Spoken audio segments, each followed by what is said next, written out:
अस्सलाम वालेकुम everyone and welcome back to my channel. I hope you all are doing well. तो आप लोग कितने ढेर सारे क्वेश्चंस आ रहे हैं ना मलेशिया के हवाले से, तो मैंने सोचा मैं पूरी एक सीरीज़ बनाऊं और आपके सारे क्वेश्चंस का आंसर ना डिटेल में करूं।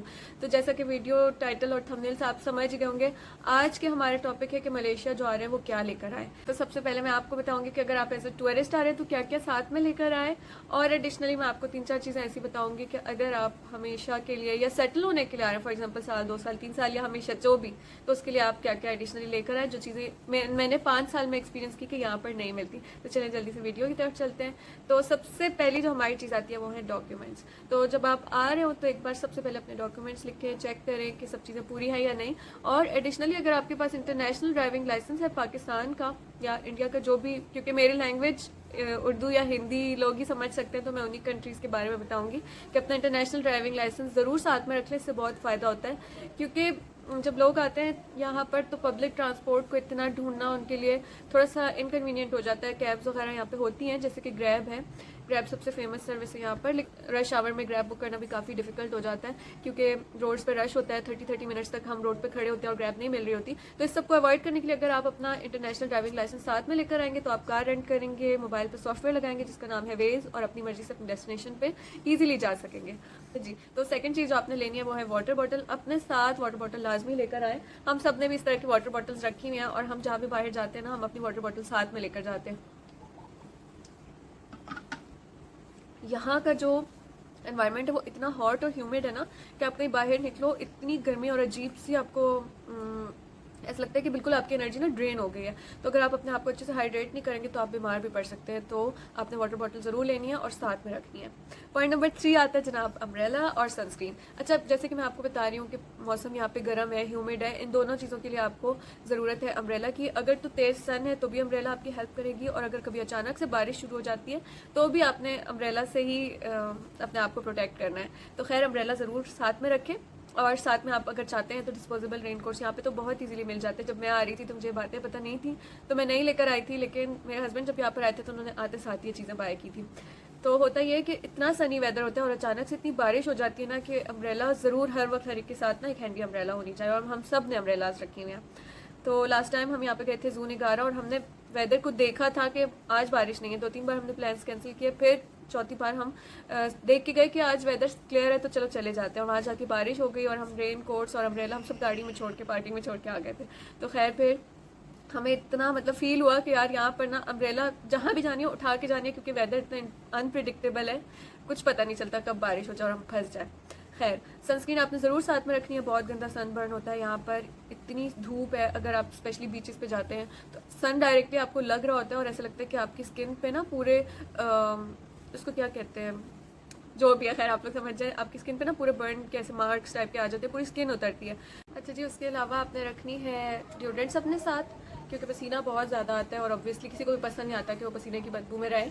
एंटीपर्सपेरेंट अच्छे वाले डिओड्रेंट्स रख लें। साथ में जिनकी स्किन ऑयली है वो टोनर ज़रूर रखें, जिनकी स्किन ड्राई भी है वो भी एहतियातन रख लें, क्योंकि यहाँ पे स्किन एकदम से ना ऑयली सी हो जाती है, अजीब सी। तो टोनर या फिर ऑयल कंट्रोल क्लींजर इस टाइप की कोई चीज़ आपने प्रोडक्ट ज़रूर रखनी है। तो जी अब बारी आती है कि ड्रेस कैसा रखना है और शूज़ या फिर सैंडल्स कैसे रखने हैं। तो ड्रेस आपने रखना है, स्पेशली अगर आप बीच पे जाने का प्लान करें या रिवर साइड या इस तरह की किसी चीज़ पे जाने का प्लान करें तो उसके लिए आपने रखना है जॉर्जेट का ड्रेस या फिर स्विमवेयर। मैं प्रेफर अब करती हूँ कि मैं स्विमवेयर लूँ, या फिर बीच पे आप मैक्सीज भी पहन के जा सकते हैं जो कि जॉर्जेट की हो, क्योंकि अगर आप बीच पे लॉन की मैक्सी पहन कर जाएंगे ना तो एकदम आपके कपड़ों के साथ चिपक भी जाएगी और वो ड्राई होने में बहुत ज़्यादा टाइम ले लेगी। तो अगर आप बीच पे जाने का प्लान करें तो उसके लिए आप स्विमवेयर लें या फिर शिफॉन जॉर्जेट की मैक्सी लें, ताकि वो गीली हो फिर सूखे, गीली हो फिर एकदम सूख जाए और आपको ज़्यादा प्रॉब्लम ना हो। अच्छा जी, उसके बाद बारी आती है कि शूज़ कैसे लें या फिर सैंडल्स। या फुटवेयर में आपने रखनी है एक फ्लिप फ्लॉप सैंडल, जिसको हम हवाई चप्पल या कैजी चप्पल इस तरह भी कुछ कहते हैं, और उसके अलावा आपने रखने हैं जॉगर्स। अगर आपका दिल कर रहा है कि आप कहीं पे बहुत हाई एंड किसी रेस्टोरेंट में कोई हाई फाई बन के जाएँ तो आपने ना एक हील वाले, छोटी सी हील वाले ना प्यारे से शूज़ भी रख लेना है। खैर फ्लिप फ्लॉप मैं आपको इसलिए कह रही हूँ क्योंकि मलेशिया में बहुत सारी जगहों में शूज़ अलाउड होते ही नहीं है। जैसे ऑफिस पे जाएँ, जैसे मेरे हस्बैंड जब फर्स्ट टाइम यहाँ पर आए थे तो वो बड़ा अच्छे से बूट्स पहन के अपने सुपरवाइजर से मिलने गए, और जब उनके ऑफिस पे गए तो सुपरवाइजर ने कहा कि आप ना शूज़ उतार के आए। तो यहाँ पर कुछ शॉप्स, कुछ ऑफिस ऐसे होते हैं जहाँ पे आपको शूज़ उतार के जाना होता है, तो अपने साथ फ्लिप फ्लॉप ज़रूर रखें। उसके अलावा बीचेस पे भी फ्लिप फ्लॉप बहुत काम आती हैं, यानी आपके जो अच्छे वाले शूज़ होते हैं वो ख़राब नहीं होते ऑब्वियसली जब आप जाते हैं। उसके अलावा आप रखें हाइकिंग है यहाँ पर और डिफरेंट हाईलैंड्स वगैरह हैं, तो अगर आप वहाँ पे जाना चाहते हैं तो अपने लिए एक अच्छी क्वालिटी के जॉगर ज़रूर रखें जो कि कंफर्टेबल हों, आप आराम से चढ़ सकें, घूम सकें। और हाइकिंग वगैरह अगर आप करना चाहते हैं तो कोटा किनाबालू यहाँ पे एक जगह, वहाँ पे हाइकिंग होती है, उस हिसाब से अपनी चीज़ें पूरी रखें।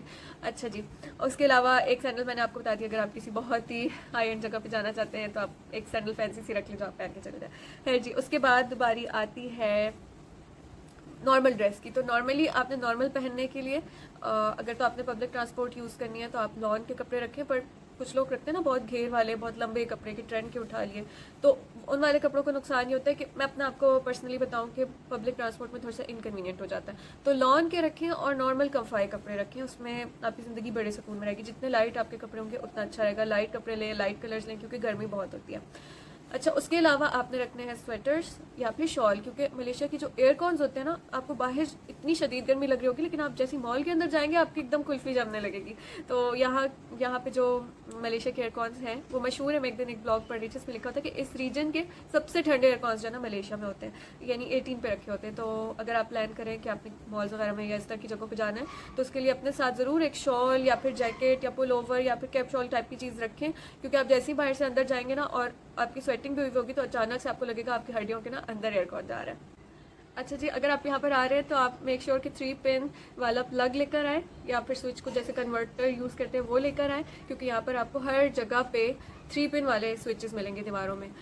उसको स्विच कहते हैं, आई डोंट नो, सॉकेट कहते हैं, जो भी है वो यहाँ पर 3 पिन वाले होते हैं। तो अगर तो आपका चार्जर 2 पिन वाला है, आपकी कोई भी पावर बैंक या किसी भी चीज़ को चार्ज करने का जो अडेप्टर है वो 2 पिन वाला है, तो यहाँ पे आप चार्ज नहीं कर पाएंगे। कोशिश करें या तो एक स्विच बोर्ड लेकर आए जिसकी जो मेन तार हो वो 3 पिन वाली हो और जिसका जो स्विचेस होते हैं वो 2 पिन वाले भी हों, या तो फिर ऐसा करें कि कन्वर्टर साथ में रखें ताकि आपको मोबाइल वगैरह जब भी चार्ज पे लगाना हो तो आप इजीली लगा सके, उसके लिए आपको कोई इशू ना हो। तो मुझे नहीं पता इनके लिए क्या वर्ड्स यूज़ करते हैं, लेकिन आई होप कि मैं जो एक्सप्लेन करना चाहती हूँ मैंने एक्सप्लेन कर दिया।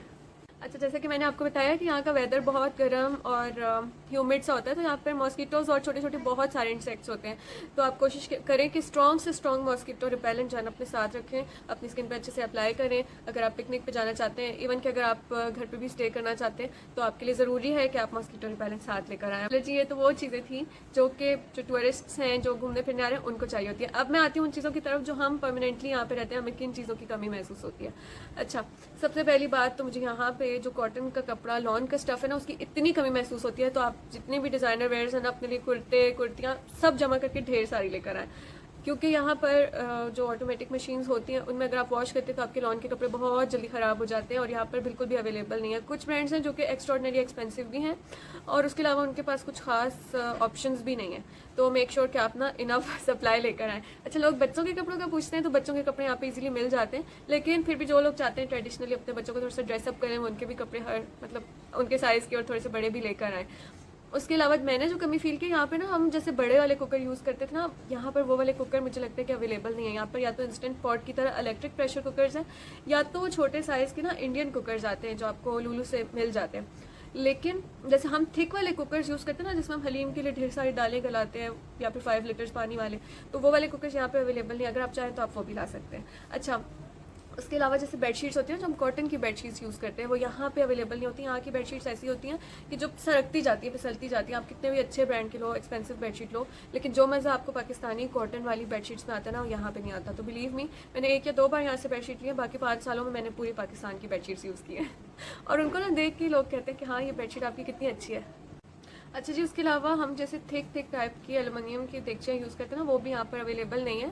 यहाँ से मैंने जब मैं नई आई थी तो मैंने बड़े शौक से देगचियों के सेट और देगचियाँ ख़रीदी और मैंने ना उसको जैसे मांझा ना तो वो कुछ टाइम बाद नीचे से लीक होना शुरू हो गई। तो खैर फिर जब मैं, ये बहुत फ़नी बात है, लेकिन जब मैं सेकंड टाइम पाकिस्तान गई थी और मुझे गैदरिंग्स में मसला होता था कि मैं किस चीज़ में खाना बनाऊँ, तो फिर मैं फुल बड़े साइज़ की जो है ना देगची अपने लिए मोटी चादर वाली लेकर आई थी, क्योंकि मुझे नॉन स्टिक वगैरह में मज़ा नहीं आ रहा था। और मैंने 1-2 सेट्स नॉन स्टिक ऑर्डर किए थे, लेकिन वो नॉन स्टिक का मैक्सिमम साइज़ ये था और मुझे जो चाहिए थे वो एटलीस्ट 3.5 kg राइस की चाहिए थे। अगर आप मेरा चैनल फॉलो करते हैं तो आपको पता होगा कि मैं मतलब गैदरिंग्स वगैरह करने में खुश रहती हूँ।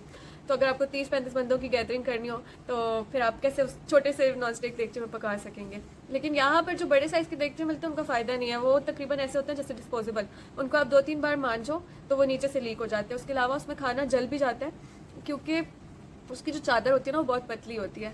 तो आई होप कि मेरी इन चीज़ों से आपको कोई ना कोई हेल्प ज़रूर मिली होगी। इसके अलावा भी अगर आपके क्वेश्चन हो तो कमेंट्स में पोस्ट कर दीजिएगा। इंशाल्लाह I will get back to you very soon. अच्छा जी, तो अब मैं कर देती हूँ वीडियो को एंड। अगर आपको कुछ भी अच्छा लगा इस वीडियो में तो आप शेयर करें अपने फ्रेंड्स के साथ, और मुझे रखें दुआ में याद। मैं आती हूँ नेक्स्ट वीडियो में, तब तक के लिए अल्लाह हाफिज़।